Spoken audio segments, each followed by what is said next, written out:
Snowbeast. It's interesting with the title of this name because I don't know, like Snowbeast just sounds like a made up name. And they call it Bigfoot in the movie. They could have gone with Bigfoot, Yeti, Sasquatch, the Abominable Snowman. There's so many like names that people could recognize. It's interesting that they just made up a name for it. I think that would have helped the movie in terms of like maybe getting a bigger cult following, or maybe even a better following at the time, because they never call it a snow beast in the movie. I hadn't given it that much thought, but yeah, you're right. Abominable Snowman might have been a little more apt. Yeah. So this is a 1977 made-for-TV movie about Bigfoot killing and eating skiers at a resort. Let's just say it was heavily inspired by Jaws. Yes, to say the least. Yeah, I mean, I saw little comparisons to it, but when they started talking about the Winter Carnival, I was like, "Oh dear God, they're not doing this, are they?" It wasn't only that, it was, when they captured that bear and they were going to cut it open, and that is Jaws. That's carbon copy Jaws. Well, yeah, that was later in the film, but like when I first really caught that, like this is just going to be a carbon copy of Mhm. Jaws, was when they started talking about that Winter Carnival. I just thought that was hilarious, and yet budget store Betty White in there, like is like the stand-in for the mayor. She had one of the funniest scenes I've seen in a movie in a long time because they kept emphasizing nothing can stop this winter carnival. And when the snow beast attacks the carnival or the homecoming or whatever it is, where they're crowning the snow queen, and all these people are running around and screaming. It's almost like the scene in Carrie, where she just goes crazy and everyone's trapped. She gets knocked down. I'm surprised she didn't break a hip. And then she looks across the floor where people are running, and she sees the crown. And then someone steps on the crown, and she's like, "No, not the crown!" I was just like, this has to be a comedy at this point. Yeah, that's pretty much. I mean, it was ridiculous, but yeah. Yeah, I actually enjoyed it.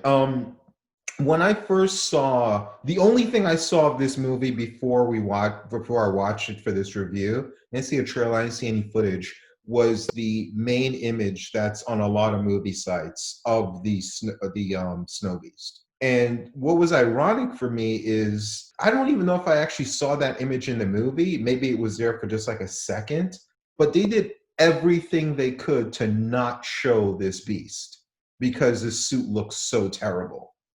And that's the main image that sells the movie today, is the image they didn't want to show when they actually did the movie. I just found that really ironic. They would show silhouettes. They would just have the sound of the monster. They would have shadows, just his Or the hand. claw, yeah. Yeah, the claw. They would do still frames. They would do a lot of POV shots. They would just do anything they could to not show him. And even when they showed him at the end for a few seconds, it was like to the side of the frame, where it's like a lot of the frame was just nothing, and he was at the side of it, and it was a shaky cam where it was like he was to the side of it, and they weren't holding the camera steady, so you wouldn't like focus on it. I was like, man, these filmmakers knew how terrible this suit was, and they really, really didn't want you to see it. Yeah, interestingly, they remade this film about 10 years ago, and although I haven't seen it yet, it apparently uses the same suit. So I'm curious, if I were to watch that one, would they showcase it more? I don't know. You would think so, because at this point they know about the it's a joke now. It's not Hmm. a serious movie. This really felt like a serious movie, and I you may disagree with me on this, and I usually don't read reviews, but I read a couple of reviews right before we did this, and it seems like everyone online disagrees with me. I like the melodrama in the movie because you have your central characters with the love triangle. The only thing I didn't like about the love triangle, it was just too quickly and easily resolved. It was almost like two different point of views of the movie, because you had three main characters. You had the creature film, which kind of had the main character is Tony, who's there at the ski resort, and he has his own narrative of like, all right, listen, this thing is out here killing people. We have to let them know. We have to call up the carnival. And you have his grandmother telling him, no, the carnival has to go on and the show must go on. And you almost have this character riddled with guilt. And I thought that could have been interesting if they would have developed his guilt for that more. Maybe his grandmother dies because of it, or people are dying because of it. He goes crazy, and he could have had an interesting arc. But that didn't really go anywhere. Like the grandmother never died. He never gets that riddled with guilt. They just touch on it a little bit. And then you have the couple where you have this guy who was Olympic gold medalist in skiing, but then his career didn't really, with Olympics, it's not like a professional sport. Once Right. you once you're done with the Olympics, you're done. So he's just living in, like, I think 67 is when they said he won it. He's just living in that moment, and he's just kind of like depressed, and his marriage is failing because of it.